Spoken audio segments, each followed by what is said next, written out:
The year is 1956. Laurel residents are just discovering Elvis Presley and rock and roll. I Love Lucy is on every TV in town, and the movie Giant is a posthumous hit for the recently deceased James Dean. But there's a giant of a different kind on the horizon, literally. It's part of the brand new Laurel Shopping Center. And for shoppers and retailers alike, suddenly, Main Street is no longer the only game in town. I'm Richard Friend, and this is Lost Laurel.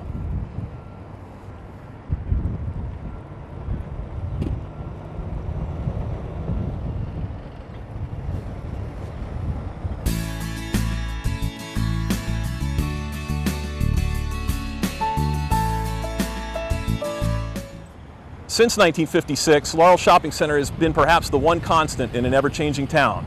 Of course, plenty of stores have come and gone, but the center itself has been viable for nearly 60 years. In fact, it's in the process of another renaissance. But to really appreciate where it's going, you have to see where it's been. And it all started to take shape 58 years ago when three ambitious men had the idea to not only build a shopping center, but to effectively put Laurel, Maryland on the map. Melvin Berman was born in 1915 in the Florida Panhandle, and was just 17 years old when he hitchhiked to Baltimore to begin working for an uncle who owned a local dairy store. It was the height of the Great Depression. He quickly learned the business, and after partnering with a local distributor named Arthur Robinson in 1938, they bought the Olney Acres dairy plant on Route 216 in Skaggsville. Melvin's younger brother, Wolford, was soon brought in to join them, and a team of genuine visionaries was born. Their venture into real estate development began in 1954 with the Ingleside Shopping Center in Catonsville, which was originally planned as nothing more than an ice cream shop and a storefront they'd purchased. The shopping center concept was a new one, and the Bermans and Robinson took advantage of it, increasing the available retail space and netting valuable tenants, including Giant Food's very first store in the Baltimore market. With its rapid expansion, the team quickly recognized the tremendous growth potential a shopping center would have in Laurel, exactly midway between Baltimore and Washington, D.C., and almost literally in their own backyard. In 1955, they sold the dairy to the Maryland and Virginia Milk Producers Association for $1 million and set their sights on building Laurel Shopping Center at a cost of $2 million. Today, Laurel Shopping Center is recognizable in the air by its distinct U-shape, but at the time it opened in 1956, the center was literally half its size. Anchored by Giant Food and People's Drug Store, now CVS Pharmacy, the shopping center formed an inverted L with only a Sinclair gas station occupying the empty field on the north side of Montrose Avenue at the Route 1 entrance. This photo, taken shortly after the November grand opening, shows not only the early shopping center in its entirety, but the exact location of the Laurel Sanitarium in the distance, behind what is the Middletown Apartments high-rise today. The grand opening would include 27 stores in this first phase on the south side of Montrose. But the Bermans had a long-term plan that would see that number more than triple over the next 20 years, with the addition of the Heck Company in 1964, the cinema and connecting stores in 1966, and the unique Georgetown Alley in 1971. But 27 stores was more than enough for a big grand opening celebration, and Laurel Shopping Center's starting lineup was as big as they come. The center was designed to skillfully blend big-name retailers with quality local merchants, and they did so with the following original tenants: People's Drug, State Bank of Laurel, Rogers Toy Shop, Lily's Children's Shop, Woolworth's, Miles Shoes, Terry Shops, Fannie Farmer Candies, Stewart's Men's Clothes, Singer Sewing Machines, Sherry's Jewelers, Liquor Fair, Empire Laundry, Sellis Shoe Repair, Frank's Hardware, Dorothy's Specialty Shop, Laurel Hair Fashions, Bart's Barber Shop, C.A. Leppert, Arnold and Marlowe Photographers, Concord TV, Spotlight Flower Center, Melron Fabrics, Giant Food, Kresge's, and the White Coffee Pot, which was open 24 hours. In addition, the Bermans scored a coup by becoming the only shopping center in the country with both a Woolworth's and a Kresge's. With a winning slate of stores on board and an opening date set for November, the Bermans began to outline a massive promotional event that's still talked about to this day. As far as they were concerned, Laurel Shopping Center deserved more than just a grand opening, and they would draft an ambitious plan to stretch the celebration out to over half a month, or what they officially deemed 15 fabulous days. 15 Fabulous Days was an unprecedented campaign that saturated the area with media coverage and events designed to bring people to Laurel Shopping Center. And it worked. A special private newspaper was printed and distributed to over 15,000 consumers in the market area on November 12th. Laurel Shopping Center News consisted of stories on each merchant in the center, details about the upcoming festivities, and of course plenty of ads. Tenants and employees were given supplies of Dayglow bumper stickers to distribute, an early example of crowdsourcing that further advertised the shopping center as people drove about town. On opening day, Wednesday, November 14th, the Washington Star reported, "One of the biggest shopping centers in the Washington area swings wide its doors today to the tune of what must be the most remarkable fanfare ever to herald such an event." Beginning with a formal ribbon cutting by Maryland Governor Theodore R. McKeldin that afternoon, each succeeding day through November 29th featured 2 or more events engineered to interest and entertain crowds of visitors to Maryland's newest shopping center, and it was overloaded with prizes. Country western star Tex Ritter, John Ritter's father, performed on the 14th, as did Ray Eberly and his orchestra and the Rhythmettes. Local TV host Pick Temple was on hand as well. November 15th saw a baby parade and a diaper derby contest in the afternoon, followed by a 2-hour live telecast on WTTG Channel 5. Friday the 16th featured a treasure hunt, with clues leading to a $100 prize, and a family night with awards for the largest family, pie-eating contests, and old-time vaudeville acts. The 17th highlighted the fire department and rescue squad and included a parade of apparatus, marching bands, floats, and majorettes. There was also a daredevil automobile crash where members of the rescue squad showcased their first aid skills. An amateur night talent show closed the evening. After a Sunday off, the fun resumed on Monday, November 19th, with a sports theme. Baltimore Colts Burt Rechichar and George Shaw and Washington Redskins Eddie LeBaron and Sam Baker demonstrated their passing and kicking abilities, while local high school players competed for prizes. Tuesday the 20th had a decidedly more academic focus, with spelling bee contests in the afternoon and an evening high school concert that featured, quote, a galaxy of high school bands, joining together in a huge serenade. November 21st may have been the first and last time cows were on the property. A milking contest was the big attraction that day, with expert milkers competing for prizes. More high school bands and majorettes paraded that night, and special drawings were held all throughout the day for complete turkey dinners. Thursday, November 22nd was Thanksgiving Day, and with it came an afternoon horse show and equestrian event, with famous jumpers and riders competing for trophies. Friday the 23rd was Fort Meade Day, which included events designed to appeal to military personnel and their families. The weekend began with an aviation show, both in the air and on the ground, with helicopter rides and famous planes exhibited on Saturday the 24th. That evening, teenagers' dance music was billed, with Baltimore jazz great Rivers Chambers providing the soundtrack. There were jitterbug contests and more. A, quote, hot session for cool cats is how the program described it. Popular Washington, D.C. disc jockey Jack Rousey broadcast live from the shopping center. Once again, Sunday was a day of rest, but Monday the 26th featured a fashion show in the afternoon hosted by WRC TV fashion expert Inga Runvold, showcasing holiday and early spring fashions, many of them by internationally famous designers. That night was an auto show highlighting the old and the new on wheels, antique cars as well as cars of the future. Tuesday was all about handicrafts. A sewing contest was hosted by WRC commentator Patty Caven, and do-it-yourself craftsmen competed for valuable prizes. Nationally known manufacturers conducted instruction clinics and exhibits. On Wednesday the 28th, even the family pets were invited. A pet show gave awards for the most unusual, best trained, oldest, smallest, and more. That evening was the inevitable beauty contest, and Miss Baltimore, Miss Washington, and Miss Maryland were on hand offering advice to local beauties competing for the title of Prettiest Shopper. Because this was late November, the scantily clad contestants appeared on an unlikely stage in the display window of Frank's Hardware, while chilly spectators stood outside. The events came to a close on Thursday, November 29th, with country star Jimmy Dean and his band hosting a 2-hour afternoon square dance. The grand finale that night included a parade of contest winners and the awarding of prizes. Jimmy Dean played another set, and from 8 to 10 p.m. was a, quote, monster fireworks display under supervision of the Laurel Volunteer Fire Department. When it was all said and done, the public had been treated to a fortnight of helicopter flights, kiddie rides, free shows by famous entertainers, and over $20,000 in prizes and cash awards. Needless to say, Laurel had never experienced anything like this before, and that was exactly the point. Throughout it all, a catchy jingle played over the PA system at the shopping center, as well as over radio airwaves and TV commercials. This empty record sleeve is all that remains of the original disc, but Berman Enterprises general partner Denny Berman, son of Melvin Berman, remembers the song verbatim.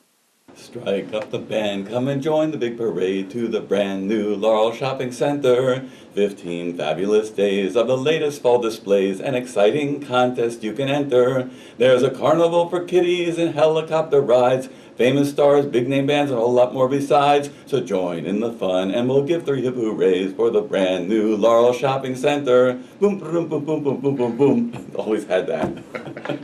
And as History Matters columnist Kevin Leonard explains, this was all just the start of many memorable promotions the shopping center would see over the next 3 decades. The Berman brothers and Arthur Robinson learned a lot with their success from 15 Fabulous Days. Although they never attempted another promotion on that grand scale, the basic elements were repeated many times over in the years to come. They loved old-fashioned, corny entertainment, things like barbershop quartets, animals, circuses, contests, and they particularly loved using helicopters in their promotion. Like latter-day P.T. Barnums, they loved to put on promotions that people were always talking about and would never forget. In the 1950s and 60s, Giant Food had a rule that they never participated in promotions that were sponsored by the shopping centers where they were located.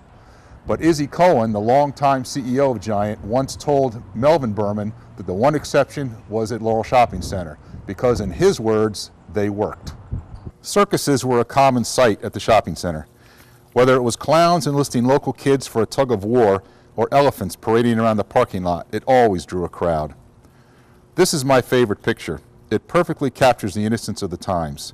The sawhorses have cautioned elephants in case people couldn't tell, and the only thing between the elephants and the mothers with their children in strollers is string. Every year, the center sponsored old-fashioned days with many of the employees in the shopping center in appropriate costumes. During old-fashioned days, the shopping center held contests for both employees and shoppers, offered concerts, brass bands, and barbershop quartets, and ran a free trolley around the shopping center. One year, a covered wagon gave rides to kids. Antique cars were a part of old-fashioned days every year. They would include just about anything that evoked old-fashioned days. Some years, it seemed everybody in Laurel was in costume. Frances Fliss, whose family owned Melron Fabrics, remembers center employees buying fabric and patterns to make costumes. It was great fun, she recalled, and just about everybody took part. When the Laurel Cinema opened in 1966, Berman Enterprises marked the occasion with hot air balloon rides for the public. Hard to imagine them doing that today. In 1966, the shopping center had a double celebration, with its 10-year anniversary and the opening of the Section 2 expansion, which doubled the size of the center. City officials were on hand to cut the ceremonial ribbon. The U-shaped shopping center now ran from People's Drug to the new Hex building. The new section included Suburban Music, Phillips Bourne, Webster Menswear, Tom McAn, and many more stores. A few years later, the very hip Georgetown Alley opened. Catering to a young crowd with boutique stores such as Jean Jack, the advertisement called it Woodstock Comes to the Laurel Shopping Center. The news leader called Georgetown Alley Laurel's Swing to Youth. Instead of a stuffy ribbon cutting, the official opening featured 6 red-hot rock and roll bands and a teen fashion show. Just about any occasion called for a parade at Laurel Shopping Center. The parade for the nation's bicentennial celebration in 1976 had a huge crowd. Laurel High School was a regular presence at parades through the center, but many other area high schools also participated. Christmas parades were always long, elaborate affairs. Some years the parade route would include the neighborhoods surrounding the shopping center. Christmas was a huge promotional affair every year. Many years Santa Claus arrived at the shopping center via helicopter. The line stretched as far back as People's Drug to see Santa. An interesting anecdote is in 1969, Sammy Ross, playing one of Santa's elves at the center, was hired on the spot by the owner of the new Delaney's Irish Pizza Pub. Ross went on to play the Irish pub's resident leprechaun, Johnny O'Pal, for the next 27 years. Every year, the center celebrated its own birthday. For its second year, a display of 33 birthday cakes was created, 1 cake for each store. In 1975, its anniversary was an occasion for an air show, complete with biplanes and parachute jumpers. Cartoon characters were frequent guests at the center. There were also comic strip costume contests with kids. There were contests for everything. What kid didn't want to win a Wyatt Earp double gun and holster set from Kresge's? One of the more unusual ones was the beard growing contest with $2,400 in prizes. This is the wildest promotion they ever did, and it also reflects the innocence of the times. 3,000 ping pong balls were dropped from a helicopter hovering over the crowd in the shopping center's parking lot. Only a few of the ping pong balls had a prize written on them. The ad for the promotion shows the helicopter pilot shooting the balls from a gun down onto the crowd under the headline, "Helicopter Prize Bombs Laurel Shopping Center." Another promotion you'd never see today. When Berman Enterprises opened the enclosed Laurel Center Mall in 1979, they held a mini version of the 15 Fabulous Days. The celebration ran for 10 days in 1979, but this time was largely concerts and dance exhibitions with a few contests and marching bands thrown in. Each day had an ethnic theme, such as Italian Day, Hispanic Day, German Day, etc. When Berman Enterprises sold their interest in the Laurel Shopping Center in the 1980s, the imaginative and wacky promotions also retired. Laurel hasn't seen anything like it since. One of the original 27 tenants who participated in the 15 Fabulous Days was Bart's Barbershop, and other than Giant Food, they're the only ones still open for business today. Fittingly, one of only 2 remaining gyrogliders in the Berman collection, from the thousands dropped by airplanes and helicopters in the days leading up to the 1956 grand opening, includes a coupon for 4 free haircuts at Bart's. I showed this to Bart Jr. and sat down for a nostalgic haircut. My father? I'll see.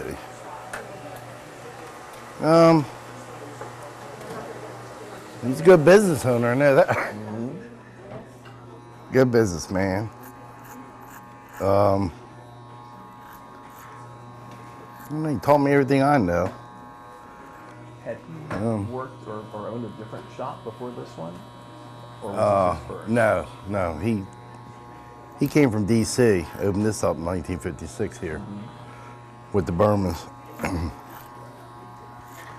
And this is the only shop he had. But he always told me that his shop didn't start getting busy till like the 60s when people started moving into Laurel. Because Laurel was like a ghost town. And people didn't start moving in till like the 60s, you know? Did he ever say if there were other options, like when he decided to be one of the first tenants here in 1956, did it take convincing, or was he eager, he knew all along that this is where he wanted to be? Well, he knew he wouldn't be here, but he didn't know if he was going to make it or not. You know, it's a chance you take when you go in business. Yeah. Now, at what point did you start to realize, wow, it's just us and Giant, we're the only ones left from the original? You were part of the first, 27 stores that opened this up. It was us, Sherry's Jewelers, and then Giant. So, Sherry's opened up the same year as my father did. So, when they left, that was kind of scary. Because they were mom and pop too, like us. And that was pretty scary when they left, because they opened up the same time as we did. Right, so you were thinking... And I'm thinking, how can a barber shop survive a jewelry store? You know? So... But that's a, satisfied customer situation. Right. You have more people who need haircuts more frequently than they need their jewelry. Rings. Right. And that's a very good jewelry store. But when they left, I got nervous. I'm like, okay, am I next? You know? But... And they had customers that were old-time customers that had passed away or moved, and, that went in there quite a bit. So, in my business, I get customers that come in that pass away, but then I generate new ones, Like the shopping center itself, its history is too big to cover in just one episode. So join us next month for part 2 of our history of Laurel Shopping Center, when we'll look at the 1966 expansion that doubled its size, the 1971 addition of Georgetown Alley, and the 1979 arrival of Laurel Center Mall. We'll also cover the 1972 shooting of Governor George Wallace. Keep watching Laurel TV on Comcast Channel 71 and Verizon Fios Channel 12, and follow Lost Laurel on Facebook. I'm Richard Friend. Thanks for watching.